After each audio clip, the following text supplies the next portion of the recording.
Tonight, I want to tell you something that will disturb everything you think you know about getting what you want. There is no journey to your desires, not because the road is short, not because the work is easy, but because there is no road at all. The destination you have been exhausting yourself trying to reach it is not ahead of you. It has never been ahead of you. It exists right now, in this very moment, in the only place anything has ever existed, consciousness itself. And the moment you truly understand that not intellectually, not as a pleasant idea to carry around, but in your bones, in your blood, in the marrow of your being, you will stop traveling and you will arrive. Some time ago, a young woman approached me after a lecture. I can still see her clearly. She was beautiful, intelligent, and utterly exhausted. Not the exhaustion of someone who has worked hard, the exhaustion of someone who has been running toward a horizon that keeps moving. Neville, she said, I have been doing everything, the visualizations, the affirmations, the feeling, 8 months, and I feel further away than when I started. When will I finally get there? I listened carefully, not just to her words, but to the consciousness beneath her words. And I noticed something that changed everything for her. She kept saying there.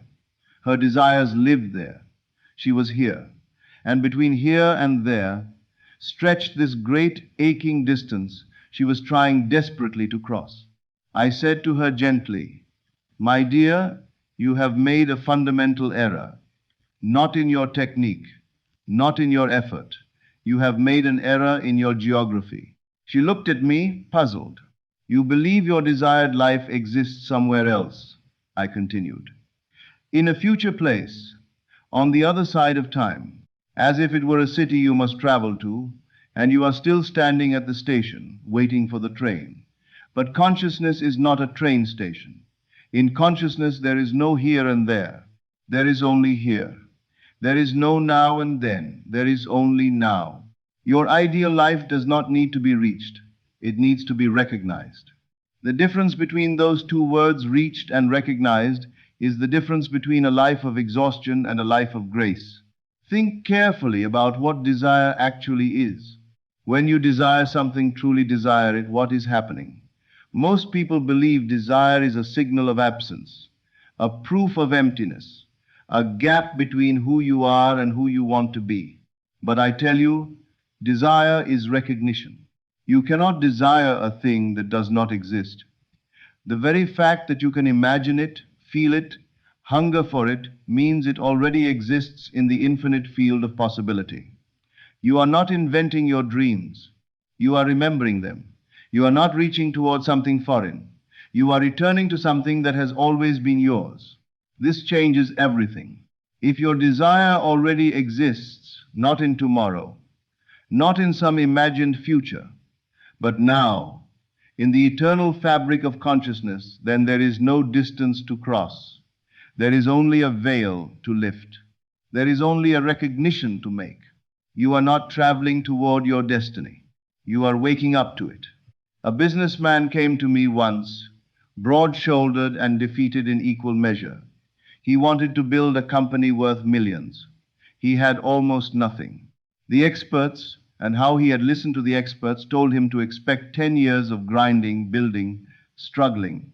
Neville, he said, I look at where I want to be and where I am now, and the distance terrifies me. I stopped him there. Tell me something, I said. When you look at a great oak tree, do you say it still has a long journey before it becomes an oak?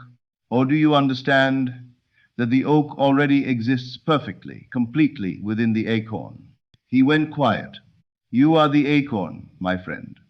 But you insist on measuring yourself as if you were a seed trying to become something foreign. You are not becoming a success. You are a success presently unexpressed. Stop trying to travel toward the oak. Start living as the oak that you already are.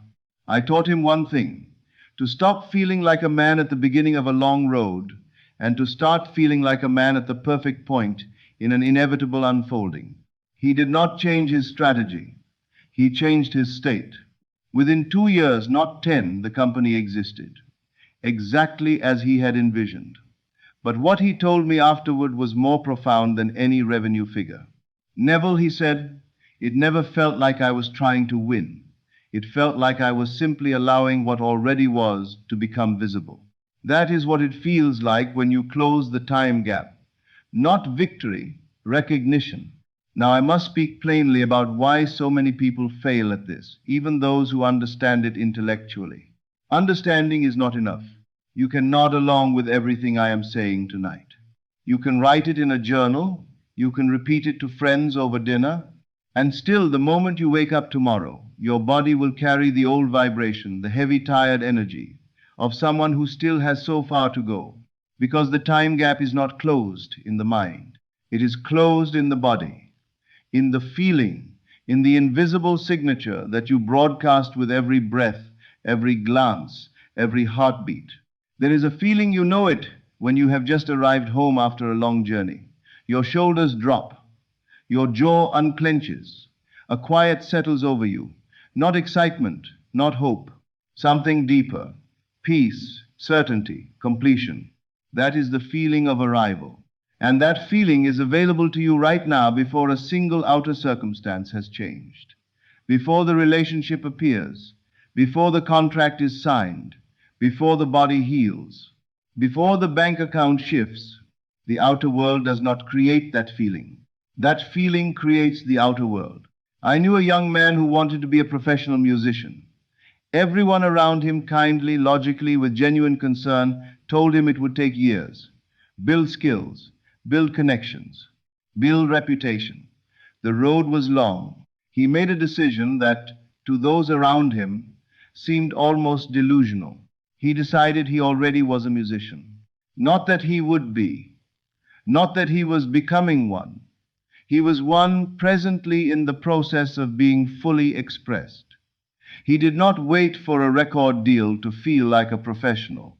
He felt like a professional at 2 a.m. in his bedroom, playing for no one. He did not wait for money to arrive before he carried himself with dignity and mastery. He carried it now. 18 months later, the record deal came. And when it did, this is what he told me, it felt less like breaking through a door and more like opening one that had already been unlocked. That is what closing the time gap feels like. Not a miracle, a remembering. I want to be precise about something, because this teaching is often misunderstood. Closing the time gap does not mean you stop acting. It means you stop straining. There is a world of difference between the actions of a person who is desperately trying to get somewhere urgent, anxious, grasping, and the actions of a person who knows they have already arrived and is simply allowing that arrival to become visible. One acts from hunger, the other acts from abundance. One works from fear that it might not happen. The other moves from the quiet certainty that it cannot not happen. When you close the time gap, your actions do not disappear. They become inspired, precise, unhurried, powerful in a way that frantic effort never is. So tonight, I give you this invitation. Sit quietly right where you are and ask yourself honestly, where in my life am I carrying the weight of someone who still has a long way to go? Where are you treating your desires as distant cities and yourself as a weary traveler who hasn't yet earned arrival? Find that place.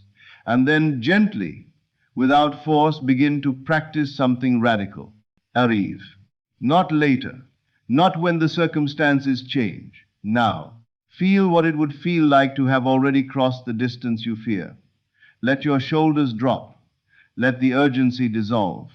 Let yourself rest in the extraordinary truth that your desired life does not live in the future.